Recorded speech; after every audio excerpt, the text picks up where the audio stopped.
Hello everyone, welcome back to Unraveling Politics, a weekly political analysis show.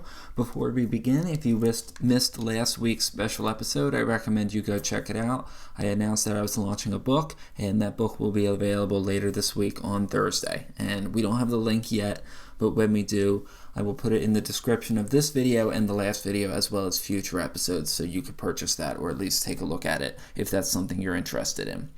Also, I want to let you know I was away this past weekend, so the news will be only up to Friday. I'm recording this episode Friday afternoon. I usually record it Saturday night or Sunday afternoon, sometimes Sunday night.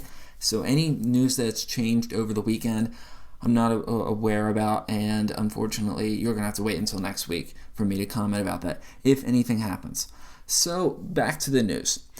On Thursday, hours before the deadline, the White House announced sweeping new tariffs that will go into effect August 7th at 12:01 a.m., which is the same date that my book comes out. Thankfully, my book is printed in America, so that's not something you have to worry about. Just saying.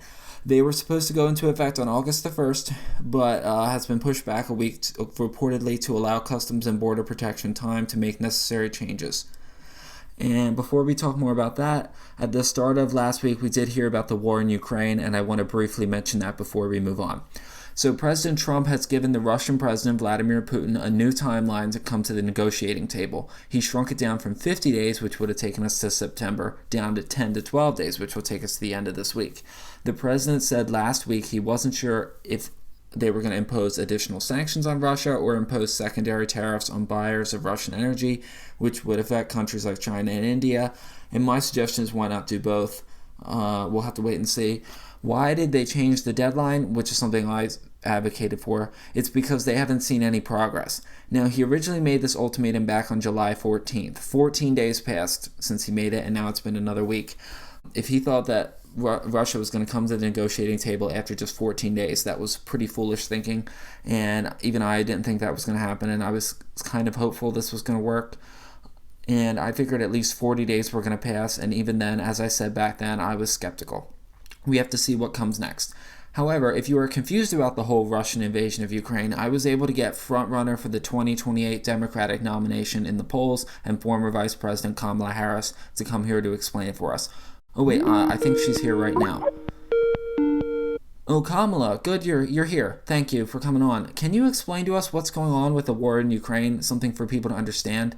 So, Ukraine is a country in Europe. It exists next to another country called Russia. Russia is a bigger country. Russia is a powerful country. Russia decided to invade a smaller country called Ukraine. So, basically, that's wrong. Okay, thank you, Kamala. That was very helpful.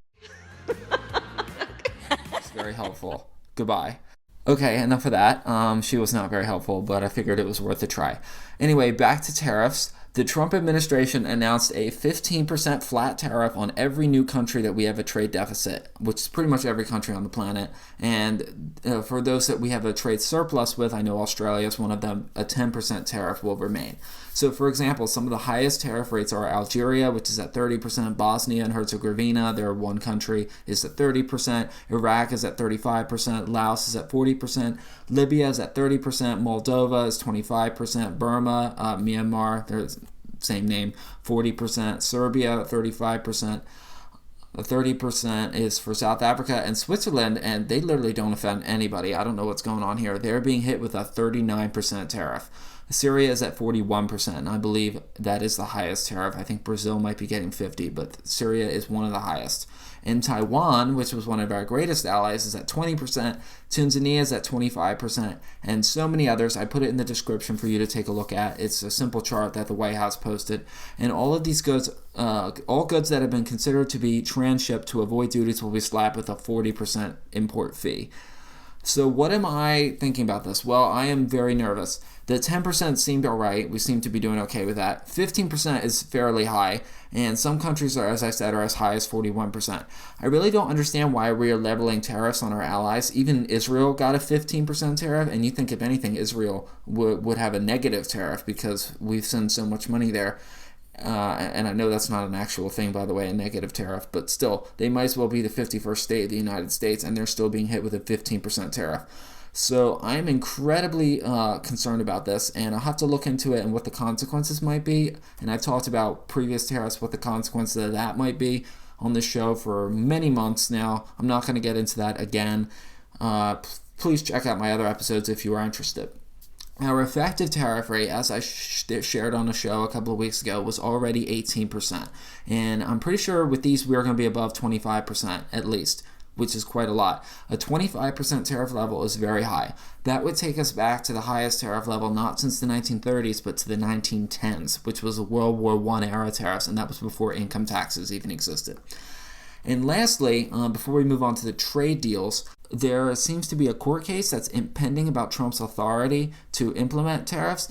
Back in May, the New York-based Court of International Trade ruled that Trump exceeded his authority under various laws to impose tariffs, but a higher court ruling put that on hold.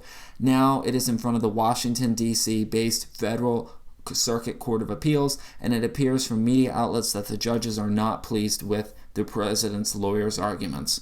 They're also critical of the prosecution, or I guess it would be the plaintiffs, but they don't seem to be particularly friendly to the government's justification for the tariffs and using the authority. And they seem to think that if a president can just declare an emergency and do whatever he wants, he can usurp Congress on basically any issue.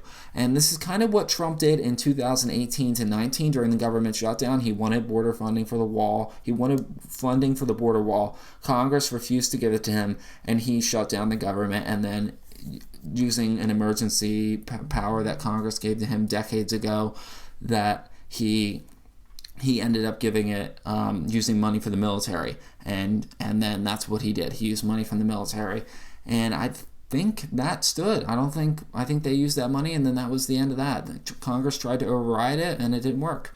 They didn't have the numbers. So I'm predicting that this court will uphold the lower court's ruling, which was that Trump exceeded his authority, and then that Trump will appeal this to the Supreme Court, and then they will consider that case later this summer or when they return into the autumn. And then what the Supreme Court says is anyone's guess, so I'm not going to get into that now. But moving on, as I said earlier in the week, there was a EU-US trade deal which spared them from higher tariffs.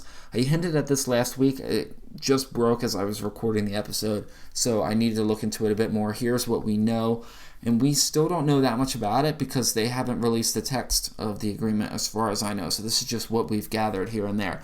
So we're going to apply a 15% flat tariff on all items except energy products coming from the European Union. And I don't think we purchased much of anything there. Maybe I have to look into it.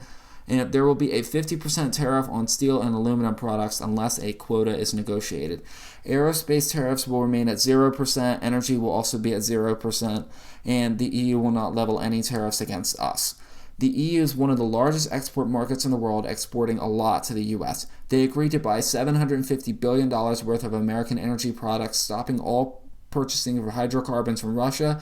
They, in total, will buy $250 billion of American products each year for the rest of Trump's term.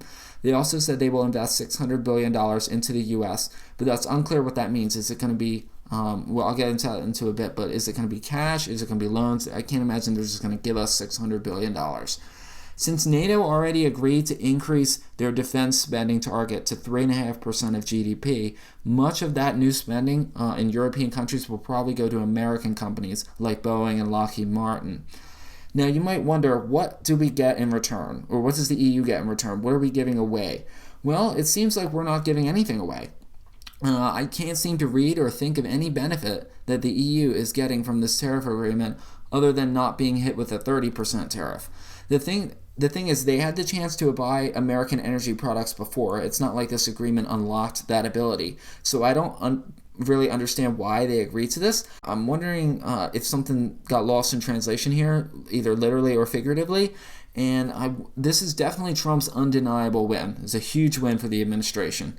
Whether you like him or not, this is a very good trade deal, unless you don't like the tariffs, then I guess it's not a good trade deal. But we're definitely getting a lot of investment into the country. And what confuses me is why would Europe agree to this deal? As I hinted earlier, there's nothing but concessions in it. They said they'd accept a higher tariff rate than they had before, which was 10%, in return for none. buying American defense products and American energy for what? Seemingly nothing. We're not giving them anything. And as far as I know, we haven't seen the text of the agreement, so there could be a lot that's up to interpretation. In particular, the energy part seems to be a bit confusing. According to the experts I read in articles from Reuters, this is not going to be feasible. I could see the defense part being feasible, but Europe has very little control over where it imports oil from, because most of the oil industry in Europe is not nationalized. It's just like it's not nationalized here. And according to the U.S. Energy Information Administration, the EU imported $76 billion of petroleum, solid fuels, and LNG, according to their calculations, and tripling this to $250 billion would be impossible. In fact, we exported $318 billion of energy products last year, and 250 is nearly all of our imports. That's like 70%. And we, as I'm going to talk about in a little bit, Japan and South Korea also agreed to buy more petroleum. So we would need to dramatically increase our energy production, and in order to make in order to fulfill these agreements. And we don't have a nationalized oil industry in this country. So it's very unlikely that companies are just going to suddenly ramp up production. And in fact, they really can't, because they're probably producing as much as they can. And there's really not, the capacity needs to build over many years. It can't just be ramped up and down. There's very few oil producers in the world that can do that. And oil companies are going to produce what's profitable, not what the president wants. So my guess is the Europeans interpreted the $250 billion per year as a cap. Like, that's how much they would agree to buy. Like, that's a ceiling, as opposed to a requirement. And it's doubtful they would even need that much oil because of their climate goals, which I'll bring up in a little bit. As I said, Japan and South Korea agreed to buy more U.S. petroleum, so we can't just redirect all of our sales to Europe, and even then that wouldn't do anything. We would just be moving who we're sending it to. And at the same time, as I said, we do not have a nationalized oil industry in this country, so the government can't just demand companies sell to certain entities abroad. They can't just be like, oh, you're going to sell this to these people, unless they want to put regulations in place. But if they're going to put regulations in place, that would go against Trump's own executive order of not issuing new regulations. So what's the thing here? Are they going to regulate where energy is sold, or are they not? And at the same time, this will create more demand on U.S. oil, and that could drive up U.S. oil and gas prices. It could also depress global oil prices, which ironically would import inflation instead of exporting inflation. And gas might be cheaper elsewhere, but it's going to be more expensive here because there's going to be more demand for U.S. oil. Unless we start importing foreign oil, but that would completely blow up the whole point of this agreement. And this would be a political nightmare for the president. Thankfully, gas prices have been nearly flat this year because of the recession fears and OPEC increasing supply, so any rise is not going to be welcomed, but it's definitely not been as bad as it's been in recent years. At the same time, the purchasing of this oil also seems to forget that Europe has its own climate goals. They want to expand nuclear energy and forecasting a decline in fossil fuel use in the coming years. In fact, oil demand in Europe peaked nearly 20 years ago, in about 2006, and even though the population has risen a lot. So there really is no need to suddenly start importing more oil. So there are already holes and caveats with this trade deal. Meanwhile, the president announced new tariffs on India, slapping them with a 25% tariff, saying that a trade deal is underway. They also said that India is a friend, but here's the note. President Trump said he said that he would promise that friends of Russia, which India is, they're aligned with Russia but against China, that would receive heavy tariffs, which is something that I supported. And India absolutely deserves to be hit with these tariffs because they buy Russian oil, feeding into the war machine in Ukraine.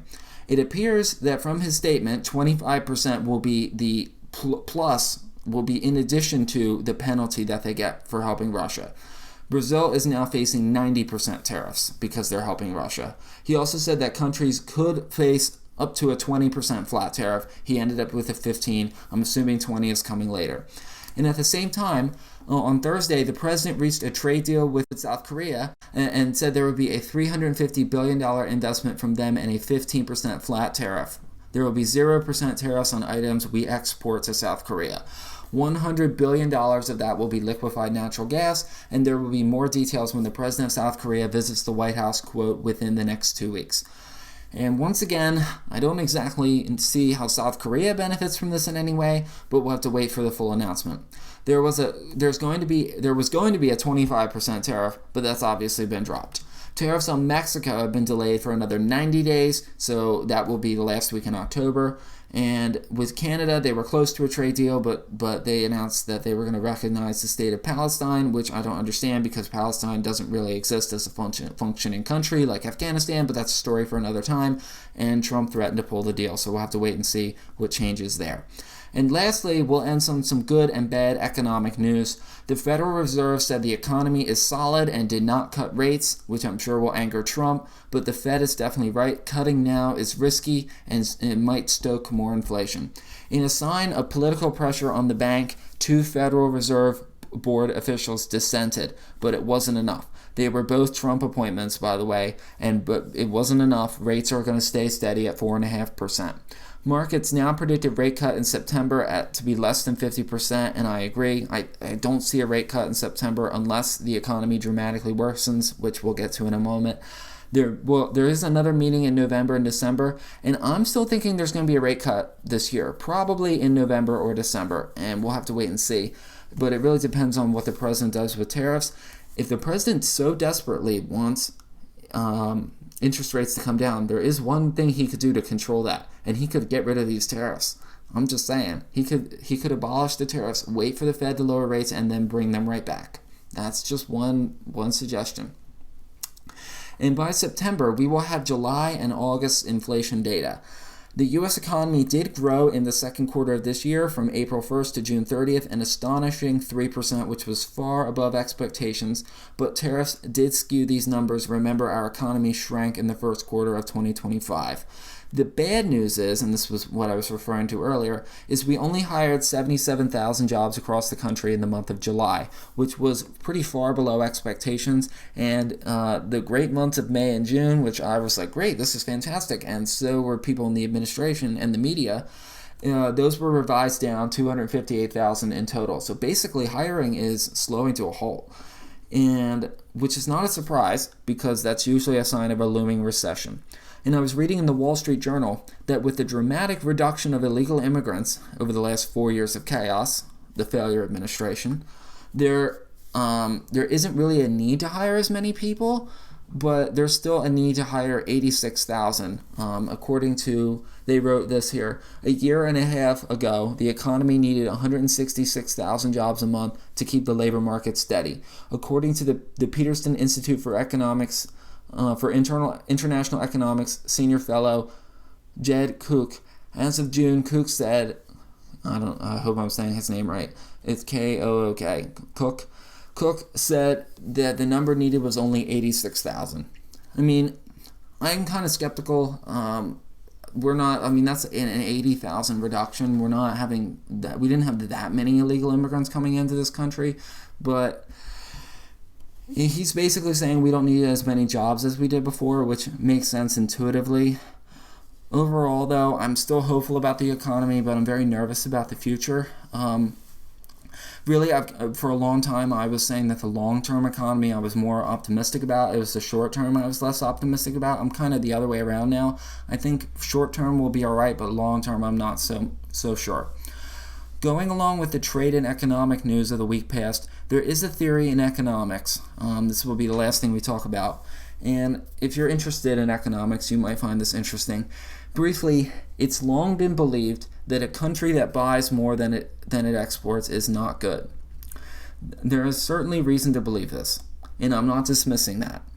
But at the same time, countries that export more than they import face serious internal issues as well.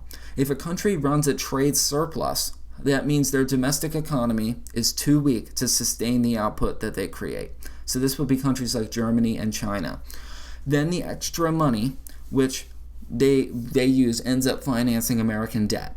John Maynard Keynes, one of my favorite economists of the last century, said that trade imbalances are a two-way problem, creating unemployment in deficit countries, that would be us, and would create deflation in surplus countries, which would be like Germany and China, and that would explain Germany and China's sluggish economies recently.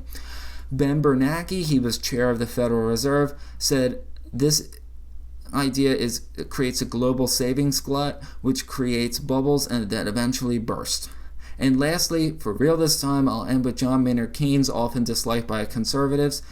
He said that tariffs are, for protectionism alone, are not effective and damaging. Countries should use tariffs, according to him, to reduce imports and support domestic employment when a country is stuck in a slump, which we are not right now. He was focused on employment and balance rather than trade for trade's sake.